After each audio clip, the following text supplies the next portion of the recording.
Always remember, your focus determines your reality. Stay close to me, and you'll be safe.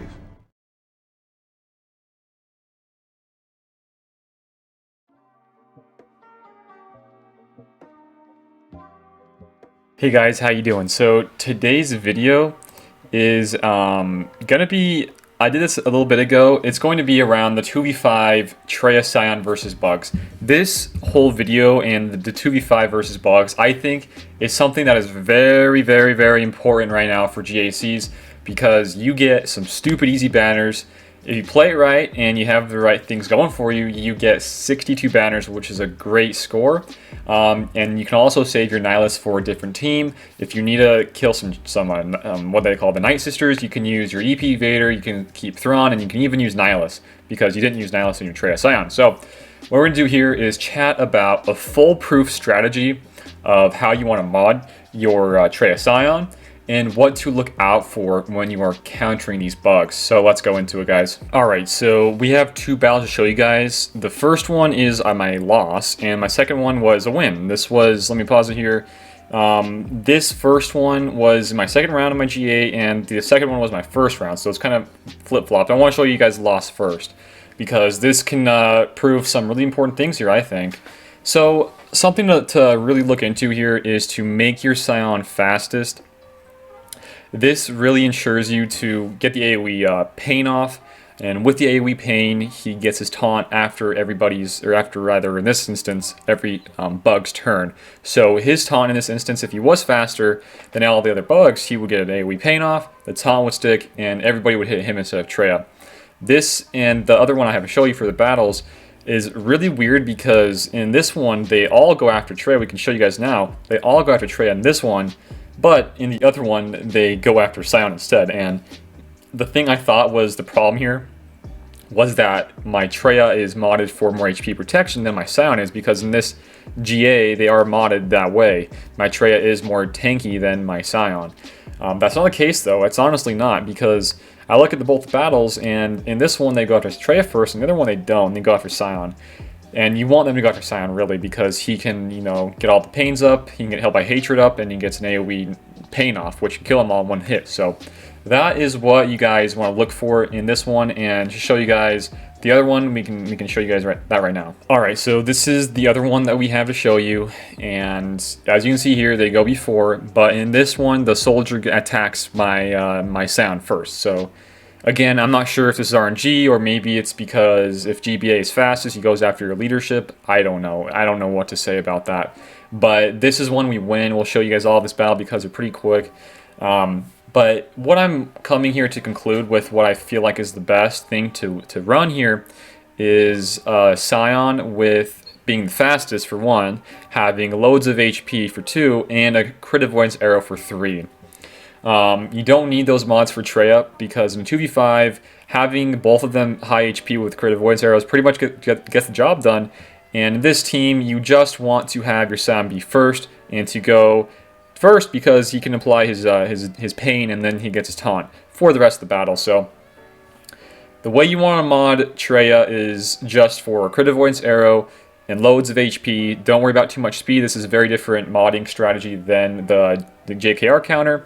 And then with Scion, I just mentioned crit avoidance arrow as well, speed, lots of speed actually, and HP. Just to show you guys what's really happening here, there's two things. There's a Treya lead and or unique. The leadership, you get more crit avoidance here, which kind of ignores the crits from Spy, and that's kind of why Spy is a good one to, or counter to this team, is with this stuff to counter Spy. And then also on top of that, they recover their HP whenever an debuffed enemy takes damage. So that's pretty big.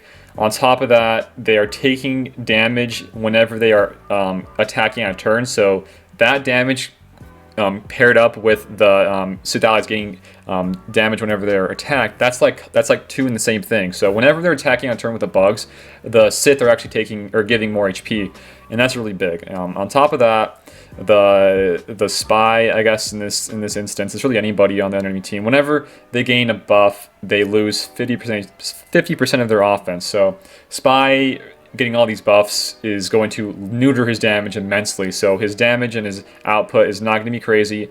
And on top of this, with the crit avoidance arrow and the leadership crit avoidance, he's never going to be able to crit you guys at all. And that's kind of why I'm on like the flip-flop of this. When you're modding your geos, you should really go for a fastest GPA, and then having your spy just stupid high offensively so that it counters the 2v5. But for Treya, the other unique is basically, to just sum this up, they dispel debuffs on the other Sith allies at the start of their turn. So that's really important to keep in mind here. Another thing to keep in mind here is that the leaderships on everybody in this game, they stick around even after the person dies, but the uniques do not. The uniques can go away. So now on to Scion and why Scion's really important here. Having him going first is really important. Didn't show it in the videos. I just want to show you guys some of the wins and losses, but having him go first using the AoE pain makes it so that you come down here to his unique, and you read here that he gains taunt whenever somebody has pain. At the start of each enemy's turn, if they have pain, Scion gains taunt until the end of their turn. And an AoE pretty much enables you to get a taunt as soon as they go, so that's really awesome. And that enables you as well to have them hit your Scion instead of your Treya. So what I've learned from this, and what I'm doing with my modding right now to 2v5 pretty much any bug team, I've been told that a Gear 13 spy still can't one-shot you, and that's with, you know, 60k almost HP. So, you know, these Gear 13 spies, I would probably say you probably still shouldn't 2v5 them just to play it safe, but these Gear 12 spies, you should probably be able to 2v5 them like without any problems. So this is the kind of video for that. With my modding and what I feel like is the most ideal and optimal modding to 2v5 bug teams with Treya Scion is this. This is not, you know, the best. It can definitely get better, but this is a good foundation for it all.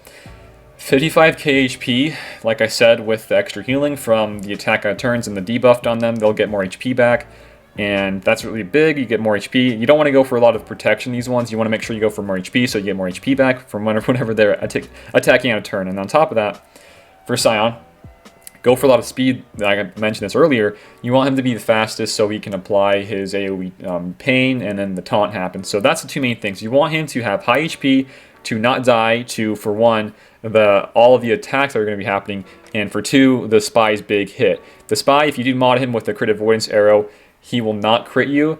I've done this multiple times, over 20 times. He's never crit me once with how I mod him. So having high HP is really crucial here, and with the speed as well, it's really crucial as well. Coming over here to Treya, this is very similar, but there's no speed at all. So similar HP and protection pools, this is kind of the same thing. If there is somehow, some way, shape, or form, the bugs go before your Scion, having Treya and Scion both similar in the HP pools makes it so they don't die, and they can eat up more of the hits until Scion gets his AoE off. So that's pretty cool. Don't worry about too much speed because you want Scion to be the fastest, and pretty much that's it. And also run the same CA arrow here. You want to have CA arrows so that the spies never crit on you, and that's really huge. Alright, so we kind of hit up those points. Let's chat about things like, let's say you can't 2v5 them somehow. Let's just say it's out of the question, your modding is awful, you can't get your Scion to go first. What do you do now? Well, these are some nice alternatives if you don't want to use Nihilus. You can actually use these three other characters that I know to my extent that can TM swap. You got Thrawn, Jyn Erso, and First Order Officer. And in my opinion, you should almost always save Nihilus. If you do see a bugs team, you should almost always save Nihilus for a different counter because there's more bang for your buck there. And you can, like, and for instance, I a lot of the time see bugs, and then another wall I see Night Sisters. So I would use this team, this 2v5, the bugs with Treya Scion, and then I can use Nihilus with some EP Vader versus the Night Sisters, and that's the most ideal in my opinion. So the three that we just mentioned there was Jyn Erso for the TM swap, same with Officer, and same with Thrawn. So we'll show you guys Jyn's. This one is actually okay. The one thing that can be kind of annoying at times is you got to keep in mind that Poggle, whenever somebody attacks that turn, that target enemy will lose some TM, but it's not that big of a deal here because there's nobody going to be targeting Scion unless he does have a taunt up, but if he does have a taunt up, that's good for you, so it's no biggie here. So this honestly isn't that big of a deal, just something to throw out there. This one does grant another target other ally 100% TM and with advantage, so that's a good one there. And these other two here, so we got Jyn Erso and we got First Order Officer, we'll show you guys next. These two guys have quite high base speed base speed rather, not base speed, whatever I was going to say, just base speed. They have high base speed. Officer has the same exact kind of thing here. Target other ally gains 100% team turn meter and advantage for 2 turns. And he has some good speeds here. And same with Thrawn. You know, everybody knows Thrawn can do the same thing, but typically you would want to save Thrawn for a different team here. Like Nihilus would, you'd want to save Nihilus for a different team as well. But these are just a few of the guys you can possibly use if you want to get easier banners and just ensure you to win pretty much every single time. So to wrap this all up, guys, you have a few ways to go about it. One way, if you just can't get your guys fast enough, one way to go about it is the CA arrows. You almost always want to have a build for modding with the CA arrows for both Trey and Scion. You can run that. And a lot of HP, which, you know, ensures you, if they do happen to go after Trey first, your Trey can eat up all of the, you know, attack at turns without debuffs on the board. So that's good. And if you just, you know, you still can't get him fast enough, go after somebody like, you know, Thrawn or Jyn Erso or First Order Officer, somebody that can swap TM with Scion to get the AoE pain off, and that way he can taunt for the rest of the battle.